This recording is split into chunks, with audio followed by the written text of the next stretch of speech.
ایک وقت کا قصہ ہے۔ نور نامی میں گاؤں میں دو بھائی رہتے تھے۔ ان کے باپ کا انتقال ہو چکا تھا اور باپ نے پیچھے ایک گھر اور سموسوں کی ایک دکان چھوڑ دی تھی۔ بڑے بھائی کا نام رشید تھا، چھوٹے بھائی کا نام نعیم تھا۔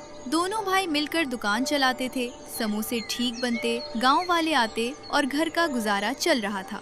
نعیم، ذرا حساب دیکھ، آج کی کمائی اچھی رہی، مگر لگتا ہے دکان میں ابھی بھی کچھ کم بچ رہا ہے۔ میں سوچ رہا ہوں کہ اگر تم کوئی دوسرا کام کر لیتے تو ہم دونوں کا وقت اس سے بھی اچھا گزرتا۔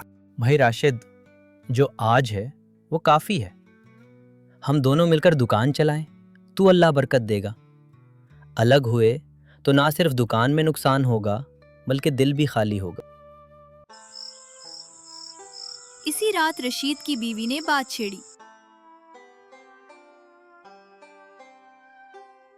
سنے راشد، یہ دکان اور یہ گھر تمہارے باپ کی طرف سے ملا ہے۔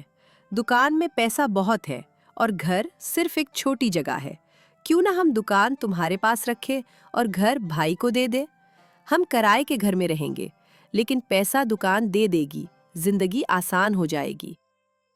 اگر دکان میرے پاس رہی تو واقعی زیادہ کمائی ہوگی اور گھر بھائی کے پاس چلا جائے گا، شاید یہی بہتر ہو۔ رشید خاموش رہا، مگر بیوی کی بات اور اس کے اپنے دل کی لالچ نے فیصلہ کروا دیا۔ دوسرے دن رشید نے فیصلہ کر لیا کہ دکان اور گھر میں تبدیلی کر دی جائے۔ اس نے نعیم کو بلایا تاکہ بات صاف کر سکے۔ نعیم، سوچو ذرا، ہم الگ ہو جائیں گے، تم گھر سنبھالو اور میں دکان سنبھالتا ہوں۔ یہ سب تمہارے بھلے کے لیے ہے، سمجھ رہے ہو؟ بھائی راشد، میں نہیں چاہتا کہ ہم الگ ہوں۔ ہم نے ہمیشہ ساتھ مل کر کام کیا ہے۔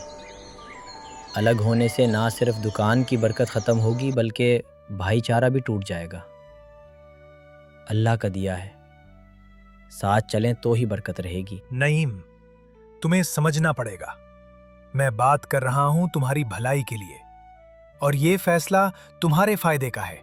دکان میرے پاس ہوگی، تم گھر سنبھالو، یہی سب سے صحیح راستہ ہے اور بہتر یہی ہوگا۔ بھائی، میں تمہیں راضی نہیں کر سکتا، لیکن اگر تم اتنا چاہتے ہو تو اللہ پر چھوڑ دیتے ہیں، جو صحیح ہے وہی ہوگا۔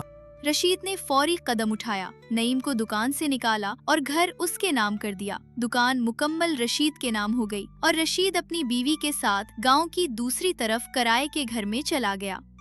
دیکھا راشد، اب دکان تمہارے پاس ہے اور پیسہ بھی تمہارے ہاتھ میں ہے۔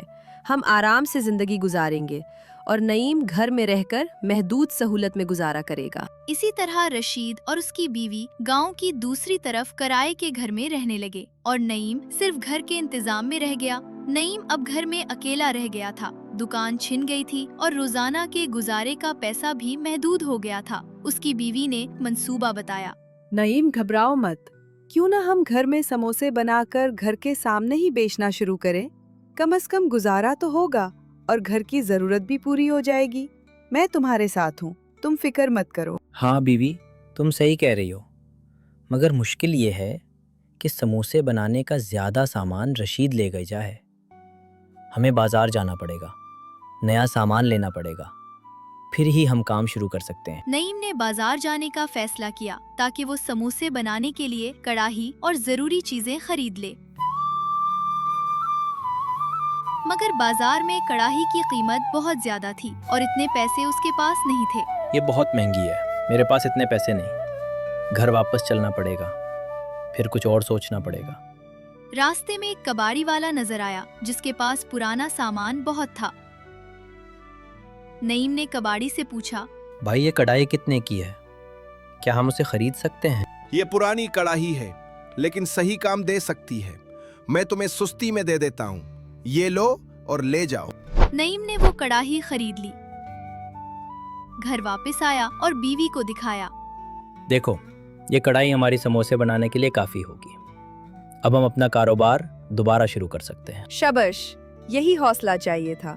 اب ہم سموسے بنا کر بیچنا شروع کرتے ہیں۔